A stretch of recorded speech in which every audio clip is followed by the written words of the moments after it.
Hola, bienvenidos, bienvenidas al podcast número 0, porque el número 1 ya supondría un ranking y como estamos empezando todavía no estamos en ninguno, y porque además es como muy kilómetro cero, tanto, bueno, todos en el equipo y por supuesto invitados también. Bueno, pues bienvenido Leopoldo Afonso Hernández. Muy buenos días, bienvenidos y bien hallados en este entorno incomparable de efectivamente el lago Martínez del Puerto de la Cruz. Gracias sobre todo por estar presentes en mi municipio en el día de hoy. El podcast está centrado en, bueno, ya veremos cómo hablar si de turismo sostenible, sostenibilidad en turismo, porque aquí hay mucho debate. Hay quien dice que turismo sostenible como tal no existe, o no por lo menos con el modelo, digamos, de masas, de turismo de masas, que, bueno, aquí, por ejemplo, llevamos implantado desde hace décadas, ¿no? Y en Canarias en general. Por lo tanto, lo que decía, ya veremos si la sostenibilidad de la que nos va a hablar del municipio en general es tan excelente o no. Y bueno, y lo juzgarán quienes nos escuchen, ¿no? Así es, afortunadamente yo creo que con el paso de los años, para ir entrando, si me permite, un poco en materia, se ha ido cambiando también el modelo turístico. En este caso ha ido avanzando en positivo. Y ha ido avanzando porque veníamos a lo mejor de unas décadas, además recuerdo que Puerto de la Cruz fue el primer municipio turístico de España, allá por los años 50, 60, con el despunte, con el boom turístico. Y evidentemente era otra época donde no se tenía tanto en cuenta pues, cuestiones tales como, sin ir más lejos, la contaminación en cualquiera de sus vertientes. Sin embargo, como decía anteriormente, pues a medida que han transcurrido los lustros, las décadas, todos nos hemos ido concienciando de la necesidad de la sostenibilidad en el ámbito también turístico. De tal manera que la administración pública, en este caso el Ayuntamiento del Puerto de la Cruz, continúa trabajando de manera muy concienzuda en pues seguir incrementando esos valores de sostenibilidad en el destino, que también sirva para que el turista disfrute pues de una experiencia distinta, única, y que también evidentemente nos diferencie de otros destinos turísticos de Canarias. Esa es una preocupación que además se concreta por el motivo por el que estamos grabando este podcast aquí en el puerto, y es que a nivel mundial se conmemora o se celebra el Día Mundial del Turismo el 27 de septiembre de cada año, y en 2025 además está dedicado al turismo y transformación sostenible. Esa etiqueta de turismo sostenible, digamos que un poquito ha variado. ¿Cuál es la transformación sostenible del puerto? Desde su área de conocimiento, que están divididas en varias. No sé si lo trabajarán de manera transversal y coordinada. Así es, hay plena coordinación en el Ayuntamiento del Puerto de la Cruz entre las distintas áreas, entre Alcaldía, que es, y Seguridad Ciudadana, que son las que me tocan a mí de manera directa, pero también desde el área principalmente de turismo, igualmente desde el área de medio ambiente y cualesquiera otras que puedan afectar al día a día, a transcurrir de esos turistas, sobre todo en el Puerto de la Cruz. De tal manera que hemos implementado una serie de medidas, por lo menos en este año, 13 meses ya, de alcaldía mía en esta ocasión, y eso pasa por mejorar los valores también, incluso con respecto al suministro y abastecimiento de agua, al control de la contaminación, a esa disminución del número de residuos, a esas campañas absolutamente necesarias también con la planta alojativa, con la planta hotelera, para optimizar los recursos y que temas como el compostaje, sin ir más lejos también, pues puede hacer ese acicate que nos ayude, como decía anteriormente, a diferenciarnos de otros destinos turísticos. Por supuesto, eso siempre también va acompañado de cuestiones fiscales. Nosotros intentamos premiar, por así decirlo, a aquellos que están más comprometidos. Que esto también sea una cuestión de méritos, ¿no? Que si un hotel, sin ir más lejos, pues apuesta en mayor medida por la sostenibilidad, pues dentro del marco legislativo actual pueda tener una serie de bonificaciones o beneficios fiscales.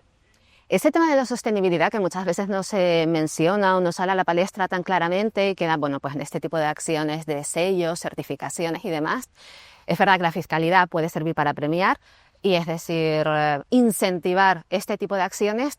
También podría servir para desincentivar lo que al final, bueno, la crítica al turismo de masas en general es justamente la cantidad, desincentivar para, ya que estamos un poco deconstruyendo el concepto, pero de forma aplicada, yendo a lo concreto, y en este caso a lo que está realizando el Ayuntamiento de Puerto de la Cruz, podría servir incluso hasta para desconstruir en el puerto esa idea de que la sostenibilidad, para ir a más, realmente significa ir a menos.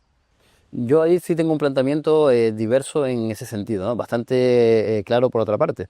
Y es que el modelo turístico de Puerto de la Cruz está sufriendo un cambio. Hemos propiciado, creo, un cambio importante porque no nos preocupamos tanto por la cantidad, que evidentemente también estamos interesados en que vengan muchos turistas al Puerto de la Cruz, sino en la calidad, en ese turismo de calidad que estamos fomentando, ese turismo que también genera mayor riqueza, pero que además está más comprometido con la sostenibilidad y el cuidado del medio ambiente. Y eso lo conseguimos apostando no solo por un turismo de sol y playa, que a lo mejor puede, para ser francos, elegir otros destinos de las Islas Canarias, sino también un turismo de experiencias culturales, de experiencias deportivas, de experiencias incluso comerciales, con esos numerosos eventos que tenemos a lo largo del año en estas tres áreas que he expuesto anteriormente. Y por lo tanto es un turismo que nos ha demostrado con el paso de los meses, con el paso del tiempo, que es más comprometido, que hasta incluso esa famosa huella de carbono que va dejando se va reduciendo, quiero decir, se va implementando esa concienciación de que somos un turismo en Puerto de la Cruz de experiencias, más que incluso de sol y playa, como apuntaba anteriormente, que genere a lo mejor un mayor número de problemas por otras referencias que tenemos en otros destinos, ¿no? Ujú. Esa huella de carbono, imagino que bueno, justo previo a la grabación estuvimos hablando cómo quiere ser el tratamiento y tal, y intentamos que sea lo más cercano, que nadie... De hecho, no nos conocíamos previamente, ¿verdad? No, no nos conocíamos, no tenía el placer de conocerte. Igualmente. Y esa huella de carbono la está situando Leopoldo en lo que es el destino en sí. Hay otra que es, puede haber muchas, pero hay otras, que es, por ejemplo, el hecho de llegar hasta aquí. Por eso preguntaba, porque bueno, al final el debate es un tema muy candente. De hecho, después de la pandemia, que tuvimos cero turístico y no solo en el puerto, ¿recuerdas pasear por esta avenida, por ejemplo, totalmente vacía? Era desolador, desolador. Lo recuerdo perfectamente en esos pequeños espacios, cortos minutos, donde nos permitían salir pues a comprar suministros, a los supermercados particularmente, ¿no? Y ver el Puerto de la Cruz, una ciudad que de toda la vida ha sido acogedora y que ha recibido a miles, miles y miles de personas, y ver las calles vacías era descorazonador, ¿no? Evidentemente el motivo lo requería, como no puede ser de otra manera, pero sí causaba mucha tristeza, ¿no? Quienes tenemos la suerte de haber nacido aquí, de haber vivido toda nuestra vida en el Puerto de la Cruz, sentíamos, bueno, teníamos el corazón, como suele decirse, encogido, ¿no? Y deseábamos que finalmente acabase ese estado tan excepcional que estábamos viviendo. Es verdad que en ese momento el equipo de gobierno era otro, ¿no? Pero ese cero turístico se podría haber, o consideran que realmente sí se hizo así, y ustedes han seguido una línea continuista o impregnando, digamos, de su propia huella, en este caso, espero que no de carbono, ¿no? Se podía haber aprovechado justamente para reajustar números,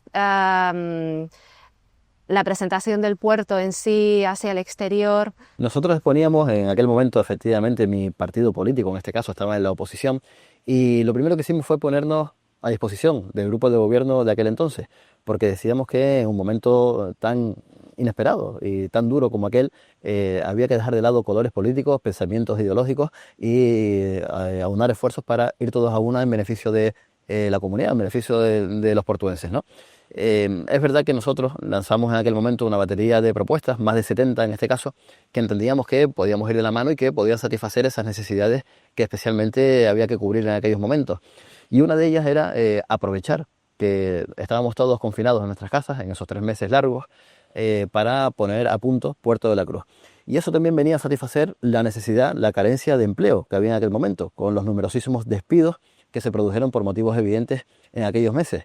Sin embargo, bueno, no se estimó así en su momento por el grupo de gobierno, en este caso no se asumió esa propuesta que lanzábamos nosotros de la oposición, pero sí creo que dejamos pasar una oportunidad de oro, al menos en Puerto de la Cruz, para no solo ejecutar obras, no solo poder impulsar renovación de la planta alojativa, no solo poder preparar todos los expedientes para mejorar los servicios y, en definitiva, cuando saliésemos de la pandemia, poder ofrecer mucho más y mejor a los portuenses y a aquellos que nos visitan.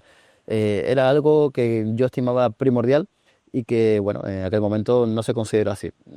Y una de esas propuestas que lanzábamos también era iniciar los expedientes para mejorar cuestiones como la reducción de los residuos en el Puerto de la Cruz, la reducción de la contaminación y, bueno, en fin, no, permítame, no quisiera retrotraerme tanto, me gusta más mirar al futuro, pero sí es verdad que dejamos de aprovechar una oportunidad que yo creo que era de oro, ¿no? Pero ahora actualmente es verdad que han heredado un problema, el de los vertidos en el mar, que lleva muchos años atrás, que no se ha solventado, que están en ello, ¿no? A lo largo del año, reuniones y demás acciones. Por ejemplo, la cuestión de los vertidos en el mar, ¿qué solución, aparte de que salgan, digamos, más afuera o que pueda hacerse otra planta depuradora? Porque, bueno, los vertidos, es que claro, quizá esto se escapa también no solo del turismo, es de la población residente, que también ha aumentado muchísimo. ¿El sistema de depuración también sería sostenible? Evidentemente ahora estamos consiguiendo que sea más sostenible y aquí sí permíteme que me retrotraiga un poquito para comenzar y de manera muy sucinta, muy resumida, a explicar los orígenes, ¿no? Es verdad que muchos puntos, muchísimos de las Islas Canarias tienen problemas graves con respecto a los vertidos al mar.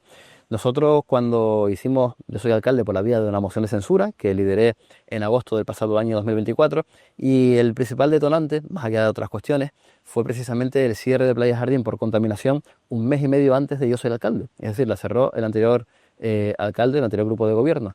Y bueno, nosotros entendíamos que ya no era posible seguir actuando de la manera que se venía haciendo, un poco obviando esos valores medioambientales que no se estaban respetando y era evidente, ¿no? Por lo tanto, accedemos al gobierno, mi equipo y yo, y lo primero que hicimos fue nuestro compromiso, además, con la ciudadanía, nuestra promesa, empezar a trabajar para solucionar el problema de Playa Jardín. Nos encontramos con unos valores muy altos de contaminación al mar, de vertidos incontrolados en muchos momentos que había que revertir de alguna manera. De la mano, evidentemente, del Gobierno de Canarias, del Cabildo de Tenerife, a quienes agradezco también desde aquí ese esfuerzo tan grande que han venido haciendo, porque continúan haciéndolo conjuntamente con el Ayuntamiento, empezamos a trabajar en lo que compete al Ayuntamiento, por empezar a escala más pequeña, en la mejora de la red de abastecimiento y de saneamiento del municipio de Puerto de la Cruz, en las conexiones de las viviendas a la red de saneamiento pública. Por supuesto, las labores de limpieza y mantenimiento, que estaban bastante abandonadas en el municipio. A las mejoras de las estaciones de bombeo, que son competencia municipal. Por lo tanto, nada más que en esas 4 acciones, alguna otra más también, ya estábamos garantizando eliminar en buena medida esos vertidos al mar. Pero además el Cabildo Insular de Tenerife se puso manos a la obra con el famoso emisario, haciendo 2 primeras actuaciones. Ya está también prevista la sustitución del mismo de un tramo muy importante, si no me falla la memoria, unos 250 metros aproximadamente. En próxima fecha está en fase de adjudicación de la licitación y también la ampliación de la estación depuradora. ¿Eso qué va a conllevar? Que siendo Puerto de la Cruz el municipio que acoge las aguas residuales de todo el Valle de la Orotava, no solo es el municipio de Puerto de la Cruz, sino Realejo, Orotava, parte también de Santa Úrsula y el propio Puerto de la Cruz, con la cantidad enorme de población que hay en todo este entorno. Pues evidentemente la estación depuradora se ha quedado pequeña, antigua, obsoleta, después de más de 30 años y estamos trabajando ya, insisto, liderado en este caso porque es su competencia por el Cabildo de Tenerife, en la licitación de la ejecución de esa obra de ampliación que en próximas fechas yo espero que esté lista. Aquí hay que respetar evidentemente los plazos que establece la propia ley, ¿no? Es verdad que esto no es específicamente causado por el turismo, como decíamos, y de hecho esa es la anotación, es que la población, bueno, aparte de que abarca a más municipios que el propio Puerto de la Cruz, no existen otras estaciones depuradoras. No sé si también la solución es parchear con más número de depuradoras mientras más población siga creciendo en la isla. Eso me podría llevar también a una pregunta que es una duda de la que no me gustaría terminar hoy pues este encuentro, ¿no? Esta charla, escucharte, sin preguntarlo. Un ayuntamiento, entiéndase no como edificios, sino el equipo de gobierno, ¿tiene la competencia de poder definir la capacidad de carga de su municipio?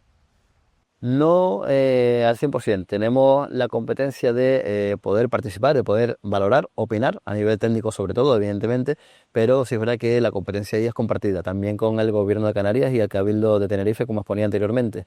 Por lo tanto, es ese trabajo coordinado que hemos hecho entre las 3 administraciones públicas que ha conseguido, en definitiva, la reapertura de Playa Jardín en Albaño justo antes del verano. Es decir, ya lleva 3 meses abierta el baño, porque hemos solucionado en gran medida ese problema de contaminación al mar y seguiremos trabajando para que pueda desaparecer en algún momento al 100% en el municipio del Puerto de la Cruz. Perdón, porque quizá no especifique y cada uno a lo mejor está pensando, es verdad, se puede entender de la capacidad de carga de la depuradora, pero en este caso la capacidad de carga de población del municipio y dentro de ella la cuota que puede, digamos, soportar también de población flotante, la turística. Perdón, lo entendí mal, efectivamente. Puerto de la Cruz tiene actualmente algo más de 31.000 habitantes y tenemos de población flotante el doble. Es decir, que por aquí perfectamente al día pueden pasar cerca de 70.000 personas. Evidentemente, en un municipio de casi 9 kilómetros cuadrados, muy pequeño, pues es una carga de población y de visitantes muy importante, ¿no? Pero aún así, sí también es sostenible tratar, gestionar esa gran cantidad de personas que viene por el municipio. Por lo tanto, no me preocupa tanto esa enorme carga porque somos capaces, insisto, de poder gestionarlo de manera adecuada, sino me preocupa más, y por eso apuntaba anteriormente, los medios que desde la administración pública se dedican para poder paliar esos vertidos incontrolados que en los últimos años hemos venido sufriendo particularmente. Eso pasa por la vía, entiendo, de la concienciación, en primer término. Creo que es algo en lo que estamos trabajando de manera muy importante, muy fuerte, muy concienzuda. La gente además cada vez lo va asumiendo más, no solo los residentes, sino también los turistas, pero también pasa por poner más medios la administración pública. Creo que eso ha sido también, ya que ser autocrítico, una carencia que se ha tenido en muchas administraciones, en concreto en Puerto de la Cruz, y que nosotros desde hace 13 meses hemos venido revirtiendo para mayor bienestar, evidentemente, en primer término, de los propios residentes de Puerto de la Cruz, pero también de esos numerosísimos turistas que recibimos y que, insisto, estoy muy contento porque cada vez están más concienciados de la importancia de cuidar nuestro medio ambiente y de que ellos formen parte de ese turismo sostenible por el que apostamos y vamos fomentando. Bien, eso es posible con las aguas residuales tratarlas, pero ya está. Por hoy, es la última pregunta. Lo que no, estamos en emergencia hídrica, entonces hay otro tipo de agua no residual, ¿vale? Que bueno, ahí las reservas, ahí sí que depende mucho también de la cantidad de consumo que se realice. No sé, nunca hemos tenido una temporada realmente alta y una alta, sí, pero baja aquí es como continuo, ¿no? A lo largo de todo el año. Entonces, en este sentido... Claro, es todo continuo y además es continuo la afluencia efectivamente de turismo. Hace años se concentraba sobre todo en la temporada alta, que era precisamente estos meses de septiembre, octubre, noviembre, diciembre, donde todavía tenemos un tiempo magnífico, ¿no?, para disfrutar del día a día de Puerto de la Cruz, pero hemos conseguido que ese turismo se amplíe y que sea constante durante todo el año.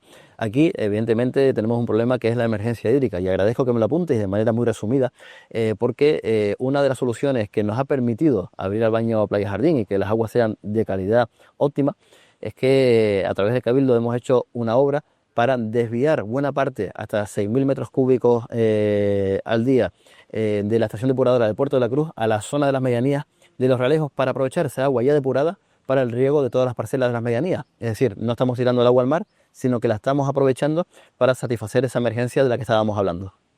Bueno, pues aquí lo tenemos que dejar, como digo, por hoy. A mí me encantaría que pudiéramos hacer, quizá, si pasamos del podcast 0 al 1, pues en otro número, poder regresar además a este marco del lago Martianes, que justamente el 25 de septiembre, no se conmemoraba, pero bueno, se recordaba la muerte de César Manrique, que es el autor de este espacio. Leopoldo, muchísimas gracias. Muchísimas gracias a ustedes, gracias por la oportunidad de este pequeño encuentro, y me pongo a disposición para todos aquellos que necesiten y que puedan contar con el Ayuntamiento del Puerto de la Cruz. Leopoldo, muchísimas gracias por estar aquí hoy, por la valentía de contestar según qué preguntas que a lo mejor no son las más cómodas y que todavía podrían revisarse porque bueno, la intención de Moving Voices es mostrar también ejemplos de acciones, de ideas que sean concretas, ¿vale?, para conseguir esa mayor sostenibilidad en el turismo, esa transformación sostenible que se habla este 2025 en el marco del turismo. Pues con la excusa del turismo sostenible, que veremos si conseguimos o no, continuando con este modelo. Gracias de corazón, me insisto, por la oportunidad y por darle voz al Ayuntamiento del Puerto de la Cruz y poder explicar cuál es ese modelo, o también modelo turístico por el que estamos apostando de manera decidida.